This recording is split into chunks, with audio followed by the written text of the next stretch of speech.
Hello, and welcome to My Favorite Games, a podcast for game designers to geek out about games they like to play. Today, I'm super excited to host Chris Eastridge. Chris is an independent game designer and owner of Moonsaga Workshop. He's also a process automation engineer, whatever that means, which I will find out, and lives in Huntsville, Alabama. He's obsessed with innovation and has absolutely no shortage of hobbies or interests, which we will no doubt get into shortly. Chris, thank you so much for joining me today. Thanks for having me, Gelb.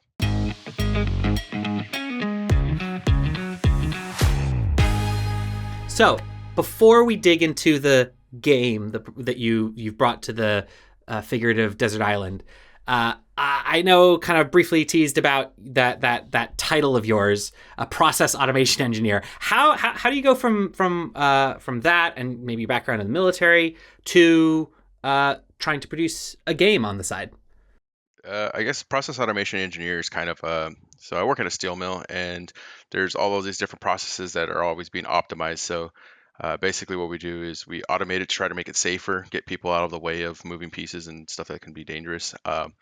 And sometimes that can take a lot of critical thinking, a lot of just really coming up with solutions to problems that people didn't even know that were there, or thinking about the future of how to prevent other problems from popping up.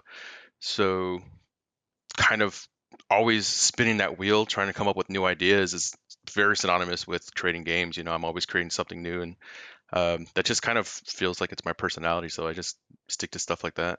So the way that you make it sound is actually quite natural. Like, you're solving problems every day, and why not solve simulated problems like mechanics and designs like that? Have you been designing games for a long time? I would say I've been designing games my whole life. I mean, even if it was something just simple in the backyard, but officially creating games since 2012. If you want to get more into that, when I started using Unity, making video games, and I published Munchie Bear, which is a simple arcade game just in the Play Store. And at the time, I didn't really know much about the business side of things, and hearing about taxes scared me. So I just went under, I deleted it. I was like, oh man, I gotta get more serious about the business side if I want to keep stuff up. And yeah, that's where I started at 2012. I really got serious about it. And about 2015 is where I think I really started getting more into the tangible side of things, because when I was making video games, I was always making little prototypes out of like notepads and stuff like that. And I really like the tactile nature of that. And over time, it just kind of became like, if I'm going to try to fail faster using the notepads, might as well just stick to tactile, and it's more enjoyable for me. Interesting. So very keen to get back to that in a second. Before that, the game that you've brought with you today it's like an abstract, colorful game called Harmonies. Tell me about it. What do you love about it? What's interesting about it? I think it's pretty recent too. Yeah, it's fairly recent. And so Harmonies is a game where you're drafting these tokens or tiles to build habitats on your own board. And I guess you're doing it to attract animals to come to your board. And each card has a different like formation or setup that's required to, I guess, let the animal live in that habitat, because if it's not there, they can't live in the habitat. And the thing I love about it so much is just like you can tell the designers put a lot of work into matching what the card requirements are to what the habitats look like. For example, I was addicted as soon as I found the honeybee. It was like you have to have a tree and then like some fields around it, and then you could take a little bee off the card and put it on the tree that's on your like board. And I was like, dude, that's so freaking cute. Like, I got to get in on this. So, uh, basically, like, you get these little wood blocks, and then you also have bushes, and you can set them separately. But if you put a bush on top of like a wood block, it becomes a tree.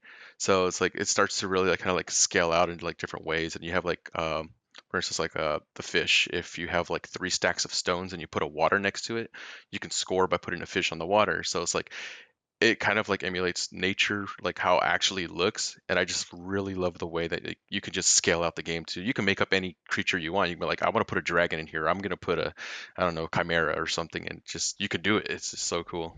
Is it the artwork that pulls you in? Is it the kind of elegance of that fundamental way the game is designed? I can't lie. I'm a What about sucker it is for good looking stuff. It looks super cute. yeah? So, obviously it's very colorful, but it's not like overly saturated colorful. It's very on theme, and it feels good. Because from the looks of it, it's technically abstract, but it is quite it's quite graphical and as you say, colorful and cute, and but there is like a at least a layer of thought that's required in order to play it. Oh, definitely. Uh, there's several ways to score depending on like, so if you have water like tokens and you place them on there, you can use those to build the habitats. But another way to score is if you have like connected water, so it becomes a little river or stream or something like that. And then and some of the other pieces like the bushes on the ground are worth an extra point. So like you start to think of your limited space like, I want to start to connect these habitats so I can score optimally, but I need to kind of trash this piece because I had to draft it. So it can be very thinky if you want it to be, and I really enjoy that about it. Interesting. Is that the kind of game that you naturally gravitate towards, like that, like almost uh, allowing you to take it in different directions or slightly different directions, each and every time, or are abstract games of more interest? I mean, light to medium games in general just doesn't really matter if they're like a specific path or multiple paths. But of course, I do like games with multiple paths because it gives opportunity for replayability. It also gives opportunity for different people with different ways they play to enjoy it. So yeah, I definitely gravitate towards that. And I would say the replayability is the biggest thing for me, regardless of whatever path I can take. So it's kind of shifting slightly from that to Parks and Potions. Did you draw anything from from Harmonies uh to your game design? I mean, I know you've been designing games for a long time, but you've come from the kind of a digital world. When it came time to think about Parks and Potions, or was there anything, or maybe a game before that, was there anything from Harmonies that taught you something about game design? I would say it reminded me that there's more ways to use drafting. Um, so like one of my other favorite games is Sagrada, and you're drafting those dice to place on the windows, and yeah, that's a great way to do it. I know there's Azul, which that's just another way to kind of place on there. It's kind of abstract, but I don't know how to like distinguish the difference between like you're building a window with your colors and your numbers, but when you get to harmonies, you're really building something that's technically it's abstract, but it's like it's emulating something, and I think that that's really cool in the way that you're drafting with that in mind, not just can I put a red here, can I do that? Like you're really like thinking, can I build this tree for this thing within the next two turns? Um, but as far as like taking from that, put in Parks and Potions, no, actually, I had no idea Harmonies existed until about 2 months ago. And funny thing is, Parks and Potions has technically been in development since 2015, and it started as a video game called Color Cannons. Interesting. Okay, well then, how does a game, and maybe wider, I'm curious about you started designing games for the digital kind of world. You retreated once you got worried about taxes. But when it comes to approaching game design, for digital games, for video games, versus what now you're doing with board games with more tactile stuff, is the thought process quite different in your mind? In my mind, yeah, because like I'm always thinking about like, okay, how am I gonna have to do these shaders and stuff, and I don't want to worry about that. How am I gonna do the animations? I don't want to worry about that. So like that kind of like bogged me down a lot because I knew that eventually it was gonna happen, but fundamentally the mechanics behind the game, it's very similar.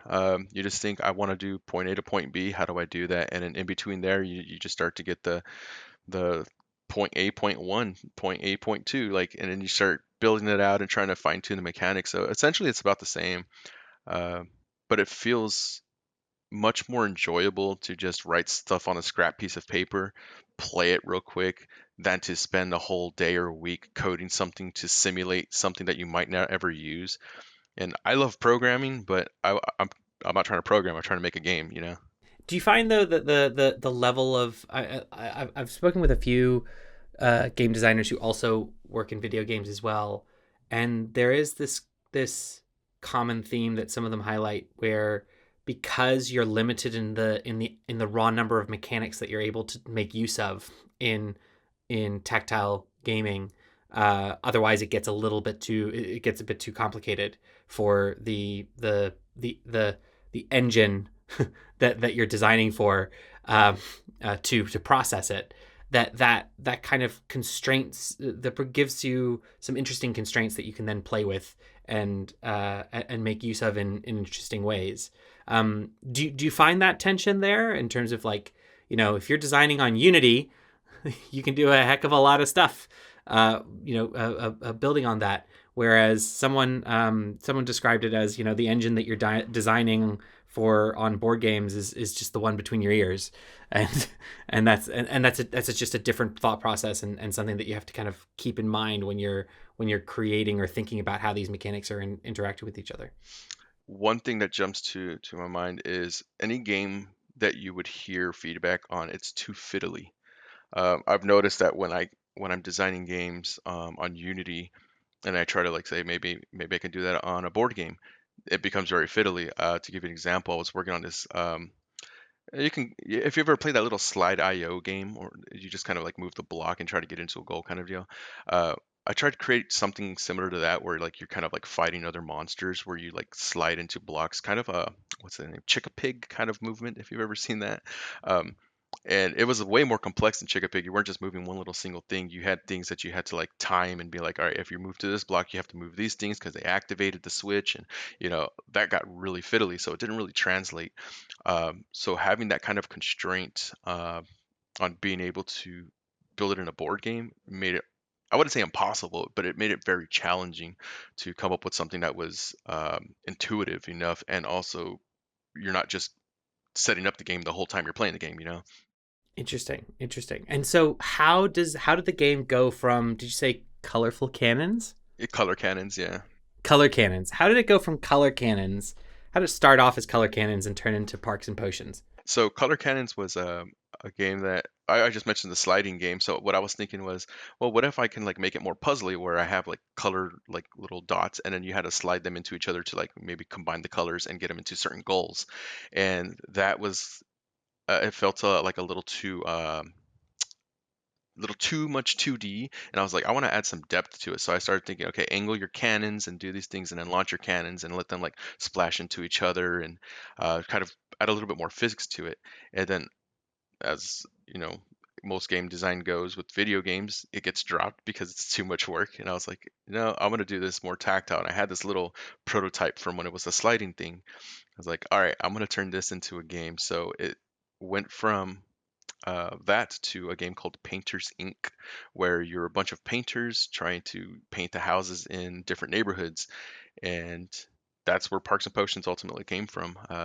We took that to get some play testing, and people were like, "Oh, I love it! It's great!" So, uh, yeah, I had like 5 other different themes before I finally landed on Parks and Potions. So that's interesting. So you created one game, you found a mechanic, an aspect of it that you really liked, that you turned into a physical game, and then you looked for a theme that worked for it, or that you tried out a whole bunch of different things. Does that make sense? Is that Absolutely, this was a mechanic first game for sure. so? How do you think, do you normally do that with your game design? Is it mechanics first? Is it narrative or theme first? Like, do you mix and match? It's a hodgepodge. It's like, uh, so I have, what I do a lot is alliterations for some reason, and it's just kind of like patterns working my brain. I'm like, oh, that'll be cool. Let's see how I can tie that theme to the mechanics like immediately. Like right now, I'm working on a game that I don't even know what it's called. It's called either Den of Dragons or Rune of Ruins, and so basically you're like sort of breeding dragons, or since that's not solidified, it's you're breeding like kind of like Pal World Pokemon type monsters, and you're trying to like different classes and stuff, right? So in my mind, I have this like sort of mechanics already outlined of what I want to do and how I want to select these things and breed them and how I want them to interact. But I also have the theme kind of going at the same time, where I know what the world looks like, I know what I want, but I don't know what the very exact details are.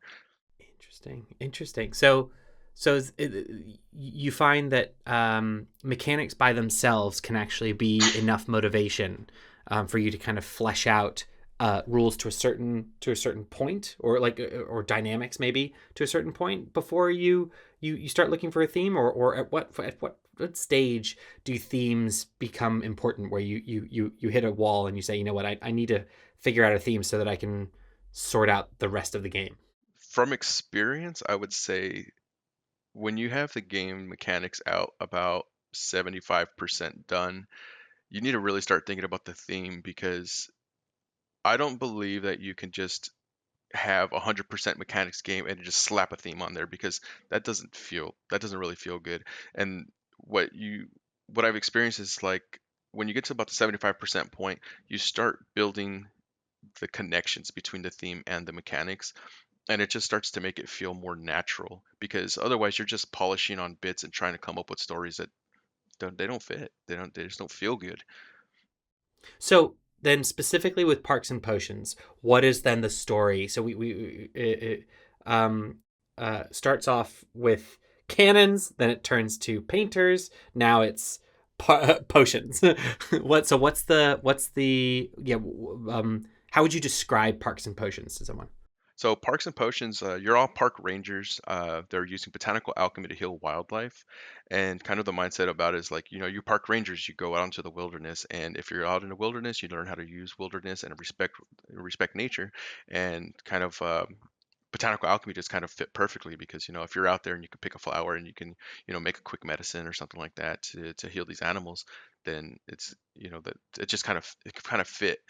And when I started thinking about, like, the overall world, at first I started getting really, really into it. Like, it's all magical, this and that, and it's like it doesn't feel like a game where that kind of fantasy is tangible, And I wanted to really make it feel more tangible, more real, especially when you're considering the nature of critically endangered animals and stuff like that. Just to kind of it's not being pushed as that, that's kind of what we're doing, but I do want that still to be something that's apparent, like, hey, we need to respect nature, these things need our help, and in kind of a subtle way, but make it tangible. Interesting.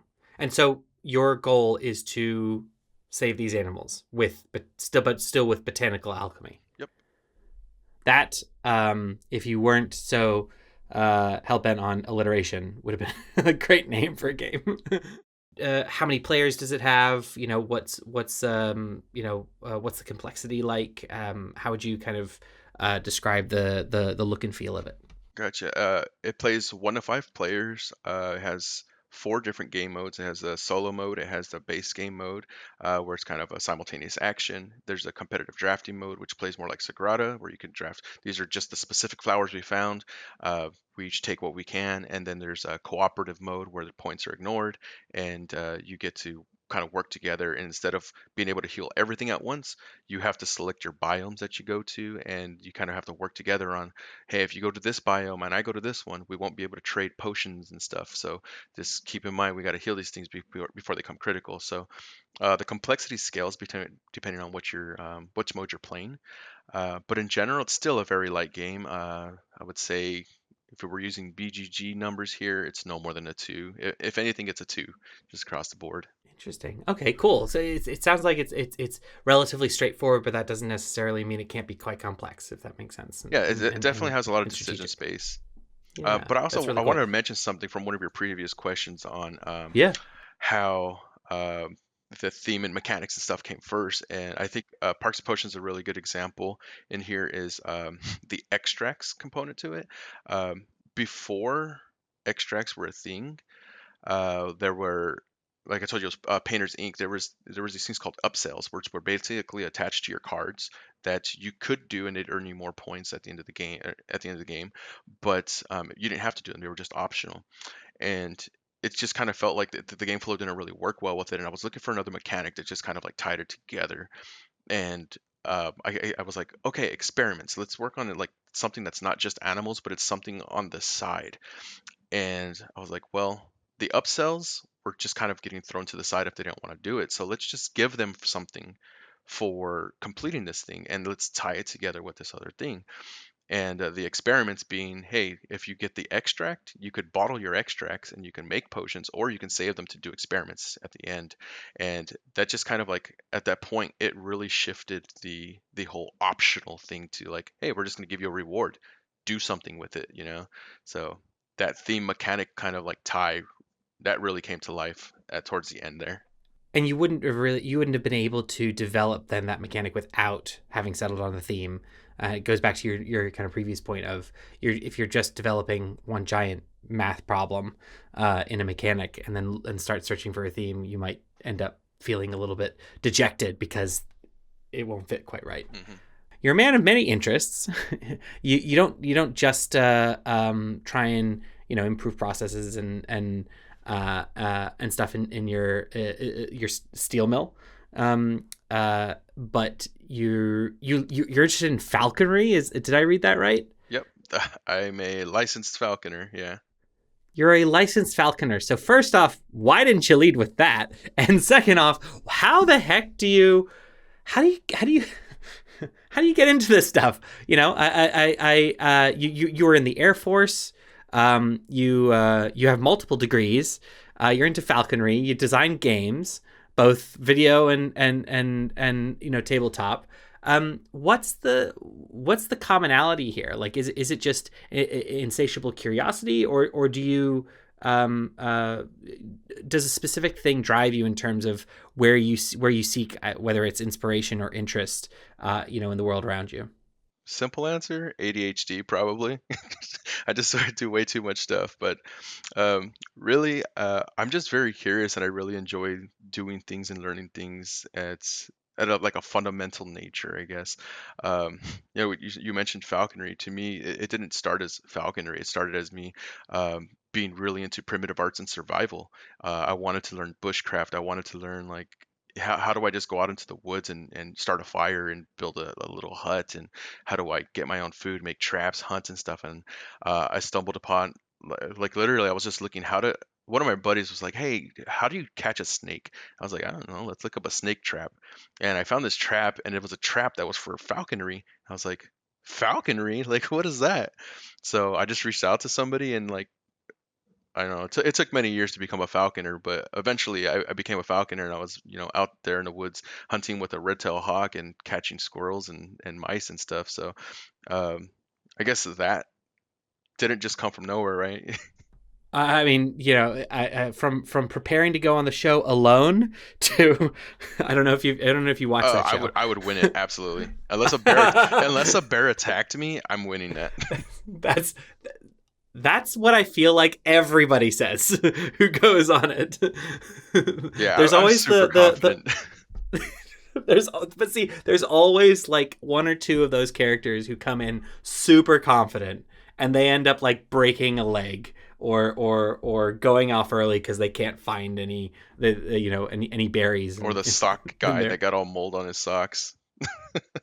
Poor guy. Oh, no. Anyway, it's a great show. If anybody hasn't watched it, I think it's a fantastic show. We will see Chris one day on an episode of Alone, and one of your 10 things that you bring is a copy of Parks and Potions and Harmonies.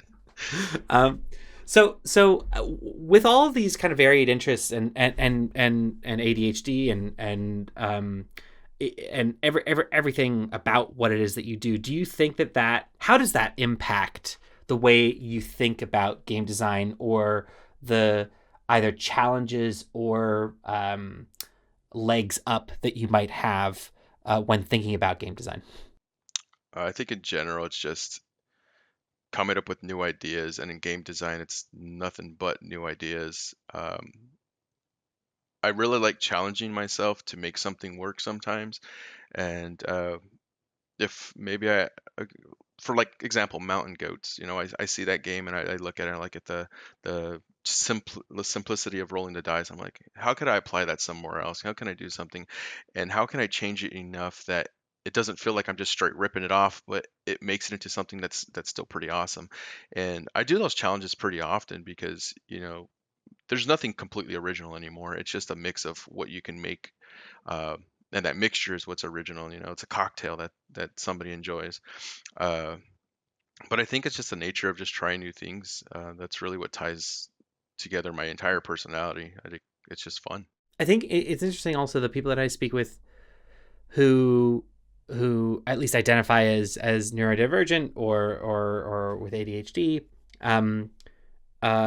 seem to find it a bit easier to make that jump from I just want to obsess about a specific mechanic for a while, and I can figure out narrative a little bit later, or theme a little bit later, whereas some others, and this is a gross generalization because I know everybody's different. Whereas others that I know find that very difficult, and they're a bit more like, no, I really like to focus on the theme, and then figure out the mechanics that might work with that theme. And if that doesn't work, then try a different theme and maybe bring in those mechanics later if it's right.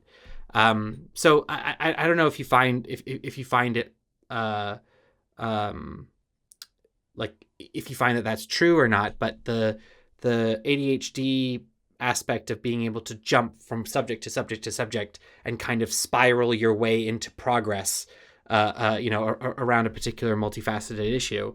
I don't know. Just wonder if there's something to that. Yeah, I definitely think there is. Everybody's different, obviously, so we have our own challenges. So, being focused and organized is obviously a blessing because, you can get stuff done.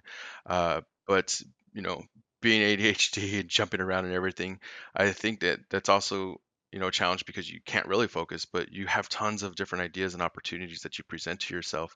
So, there are two things that they're kind of like a dichotomy. Is like, uh, the if you ever heard "Eat That Frog," I believe it was by Brian Tracy. Yeah, so like the people who are focused, they're eating frogs, right?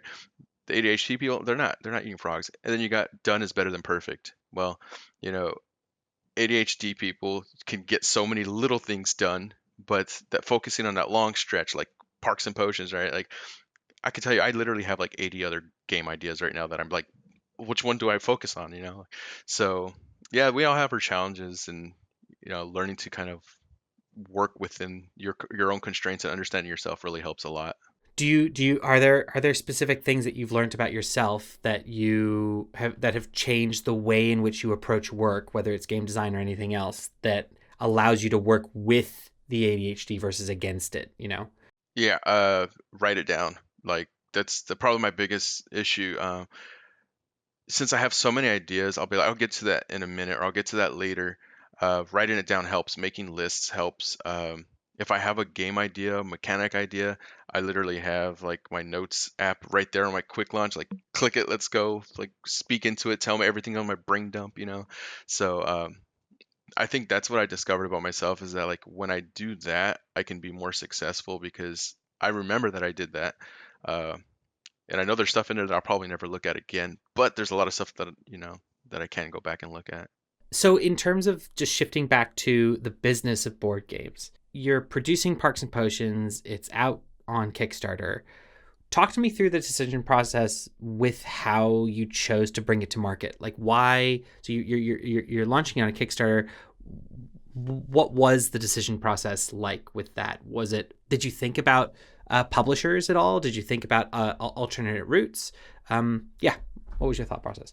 Yeah, so I did think about going to other publishers for the first couple of years when I started designing games, and I quickly found that there are many publishers who will want to change even the slightest aspect of your game. And I think that didn't sit well with me because when I work on something, I care so much about it and I put so much work into it. And for somebody to say, hey, that's not going to fit the market because that doesn't fit with us, our market, that's just kind of like, okay, well, then maybe I need to make my own market.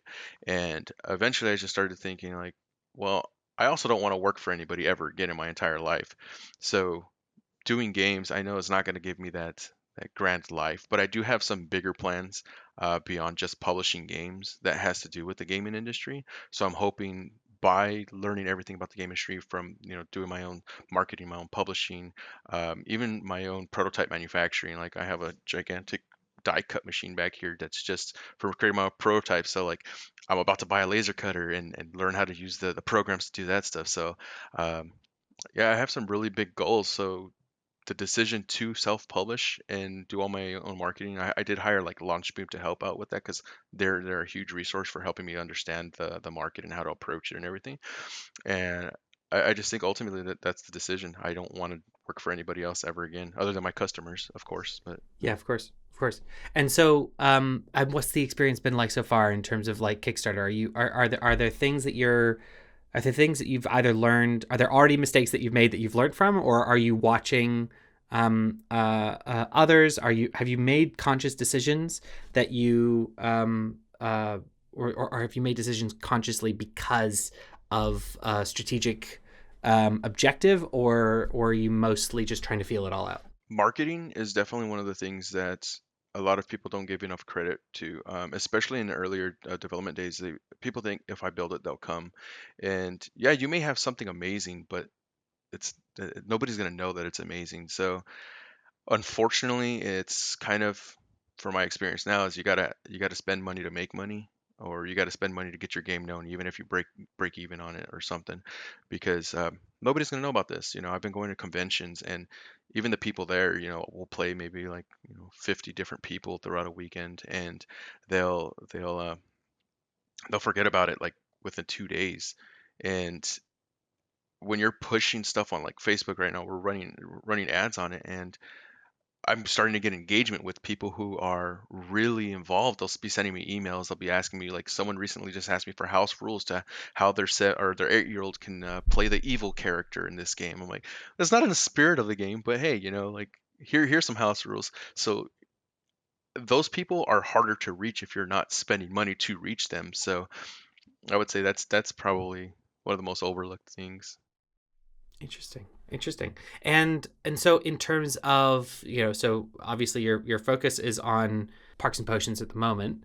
And it's out now, or it's on Kickstarter, so folks should be able to find that in the description of this episode. But what's next? Like, you said you have ideas for 80 plus games. Do you have any that you're up for talking about?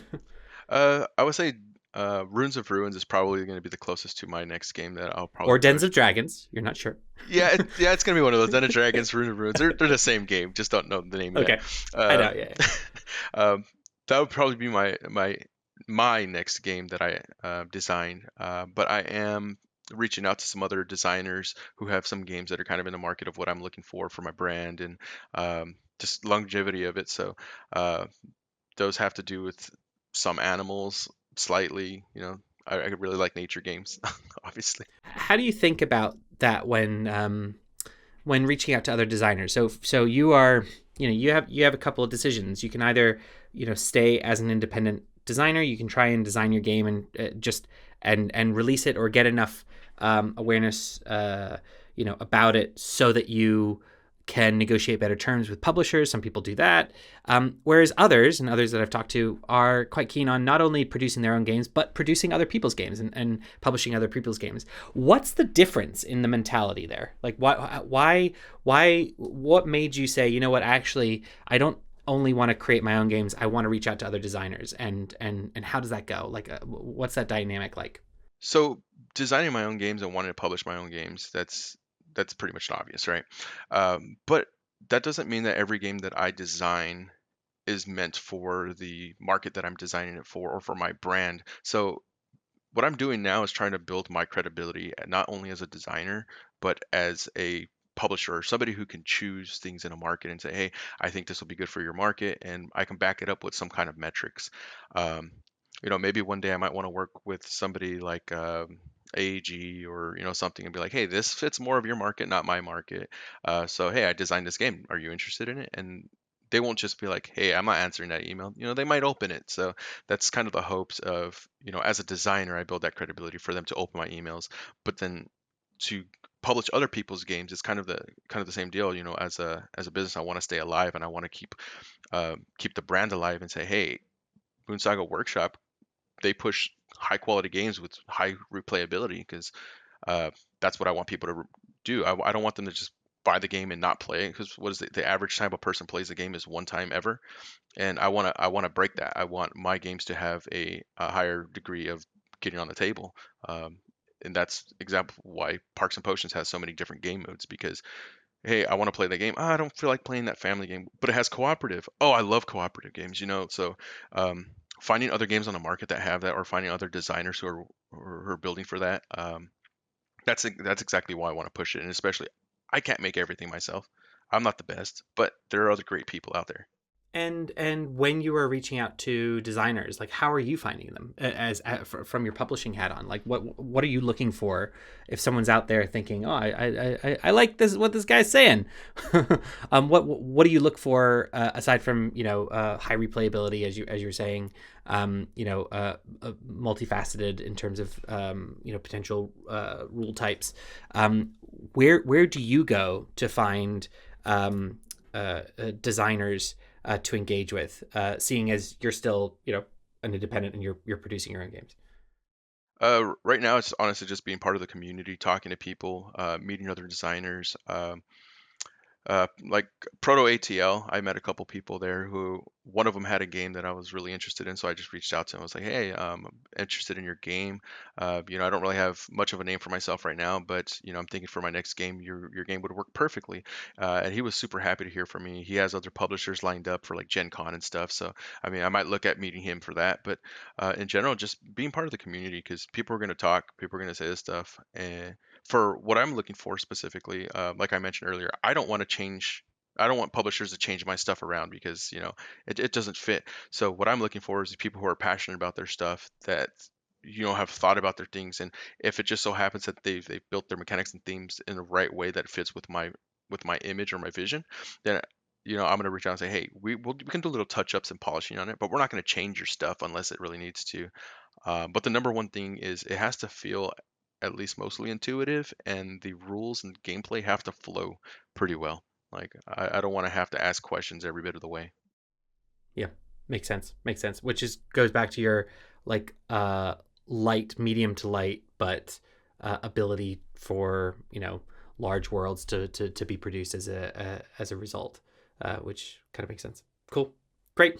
Well, Chris, thank you so much for taking some time to share your experiences and to geek out a little bit about Harmonies with me today.